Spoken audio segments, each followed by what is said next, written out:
Hello, my name is Michael Verghese, and today I'm going to be talking about how to improve your verbal communication in order to become a better communicator. Now, why I picked this is because I'm a server, and after taking this course, the one thing I really learned about this is improving my verbal communication in order to make more money. But let's talk about what verbal communication is, and it's symbols in the form of words. Your name, for example, is unique to you. You get to describe it's a word describing who you are. A deeper level of verbal communication would be love and an emotion. It means to really care for someone, to really, love is just a universal language. You have to really experience that to understand what it really means.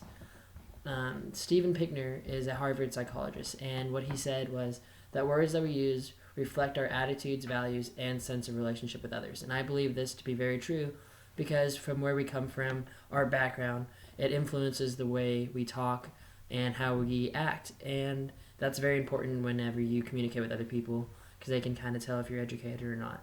And that's the most important thing is one should be educated. Because language is so abstract, we always have the potential to misunderstand it, whether someone is talking to us and we misunderstand what they're trying to say to us. But if you follow these 3 tips, you should be able to verbally communicate better. And number 1 tip is to know who you're talking to. You need to adapt your vocabulary and your pitch in order to talk to your audience. Whenever I'm a server and I serve tables, I come and immediately make the distinction on if my table is older or younger. If they're an older couple, I tend to be more respectful. I lay back a little bit. I ask them if they want water and everything. But I tend not to interrupt them a lot because it's just more of a form of respect. Whereas a younger audience, I'm able to be more myself. I'm able to start more conversations, engage in more jokes. Being that server who has more of a better communication with them in order for me to make more better tips, essentially. And it's always better to relate with your audience that way.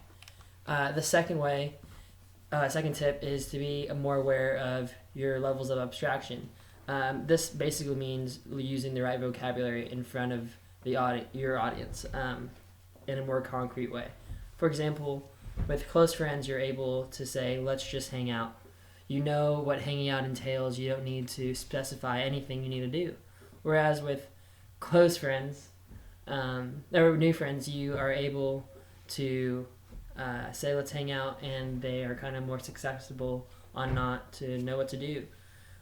This is important to make sure you use verbal communication on saying, let's hang out, maybe go watch a movie, eat pizza. Using those plans, you're able to make a more descriptive way of communication. And it's useful because when you don't have shared experiences, it's hard to make those plans. And tip number 3 is to become aware of your own thoughts and feelings. When we often conceal our own thoughts and emotions whenever we reply to people, and that's something you should not do. You should speak truly to yourself because you're able to express more of your emotions and you're able to be more passionate about what you're talking about.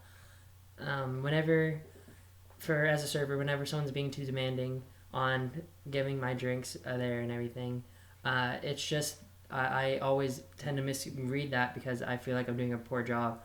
But it's just them being thirsty. They're not really hesitant or anything, and they're not aware that I am feeling this way. And you need to make sure you are able to guide your responses in a more effective way, so that way there's less miscommunication. Finally, to recap, in order to have a more superior level of verbal communication, one must be able to know who she or he is speaking to use more descriptive language when communicating with new acquaintances, and finally, using your own thoughts and emotions in order to guide your responses.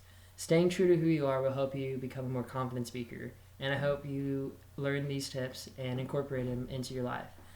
Thank you for watching, and I hope you have a great day.